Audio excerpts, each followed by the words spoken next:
शिव पुराण कहती है, भगवान शंकर का पावन चरित्र कहता है, शंकर भगवान की कथा कहती है कि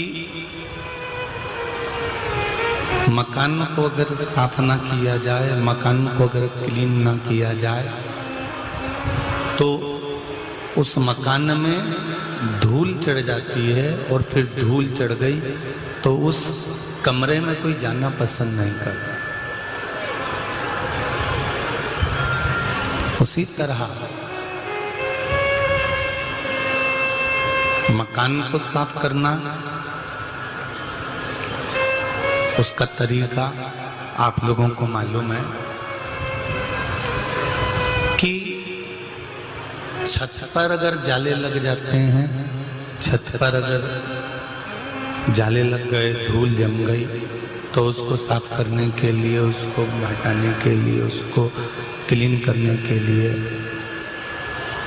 एक बड़ा सा डंडा लिया जाता है, उस डंडे में झाड़ू को बांध लिया जाता है। बोलो सही है ना?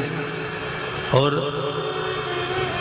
डंडे में झाड़ू को बांधकर फिर उससे उस छत को साफ कर दिया जाता है।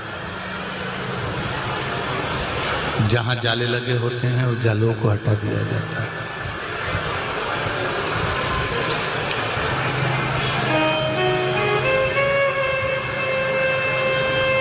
फर्श पर धूल जम जाती है तो झाड़ू से, पोछे से साफ कर दिया जाता है।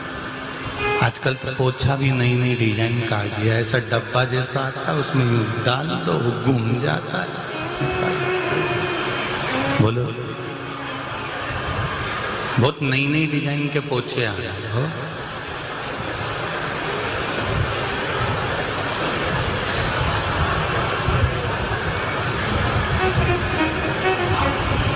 और डब्बे में डालो, निचोड़ने की भी जरूरत नहीं पड़ती, अपने आप निचोड़ भी जाता।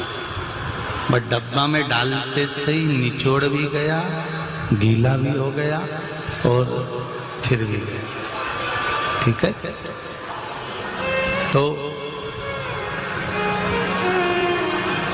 बहुत तरह के पोछे,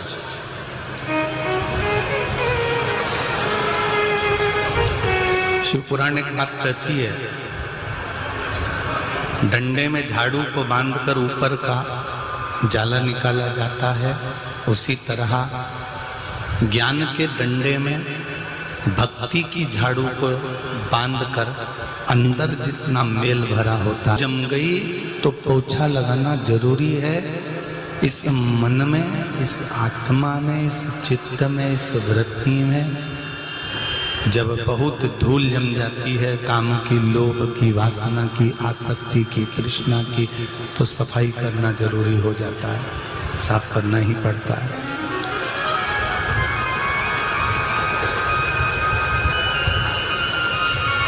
एक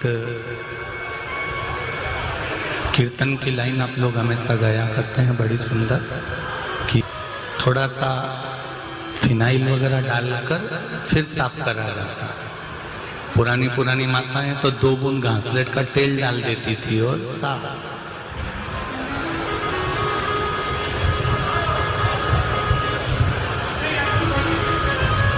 ये मक्खियों की आदत भी बड़ी विचित्र है।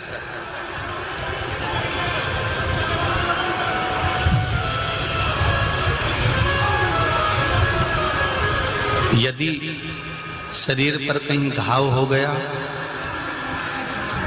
थोड़ा सा फोड़ा हो गया, कट लग गया, घाव हो गया, तो ये मक्खी कहीं पे भी घूमती घूमती घूमती घूमती उस घाव पर जाकर बैठी जाती है।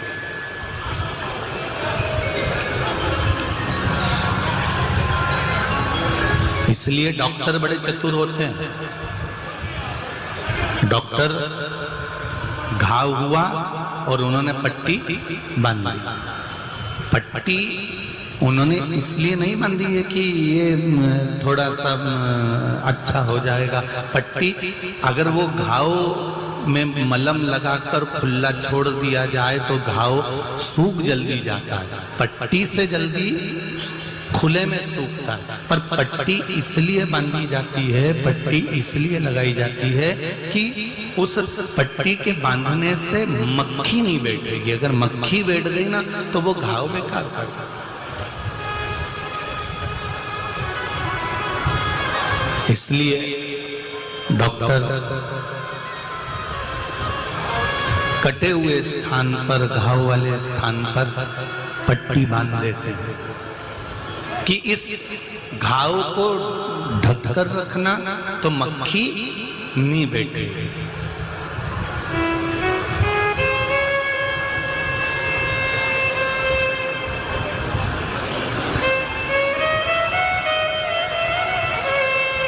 ये घाव खुला देखेगी मक्खी तो बैठेगी, और अगर घाव ढका रहा तो मक्खी नहीं बैठेगी। डॉक्टर उस पर पट्टी डाल देते हैं, पट्टी लगा देते हैं, उस पर एक कॉटन लगा देते हैं, कपड़ा बांध देते हैं कि इस पे मक्खी ना बैठे।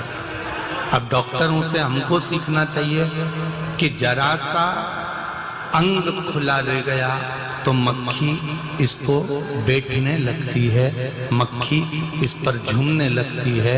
उसी तरह हमारी शिव महापुराण की कथा कहती है, सनातन धर्म में जन्म लेने के बाद मेरा माता और बहनों से निवेदन है, इस शरीर को भी एक पट्टी से ढक कर रखना प्रारंभ करो, क्योंकि मक्खियां बहुत भिन्न करेंगी।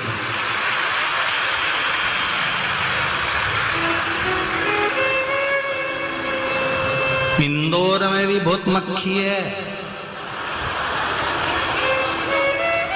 तुम जिस मोहल्ले में रहते हो, जिस कॉलोनी में रहते हो, जिस सोसाइटी में रहते हो, वहां पर भी ढेर मक्खियां तुम्हें मिल जाएंगी, जो केवल इंतजार करती हैं तुम्हारा निकलने का कि इसके तन पर पट्टी है कि नहीं। जिसने अपने तन को ढाक कर रखा है उसको कोई मक्खी देख नहीं सकती, और जिसका तन खुला है उस पर मक्खियां झूमती जरूर।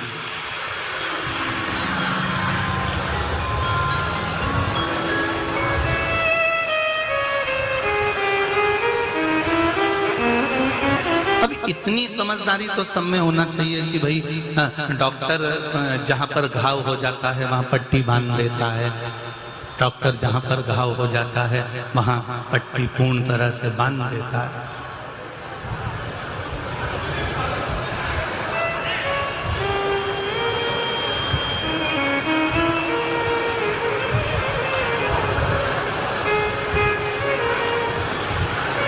घाव पर पट्टी लगाना जरूरी है, कहीं मक्खी ना बैठे। और तन पर एक वस्त्र की पट्टी, वो और मर्यादा की पट्टी जब तन पर डल जाती है, सिर पर पड़ जाती है, फिर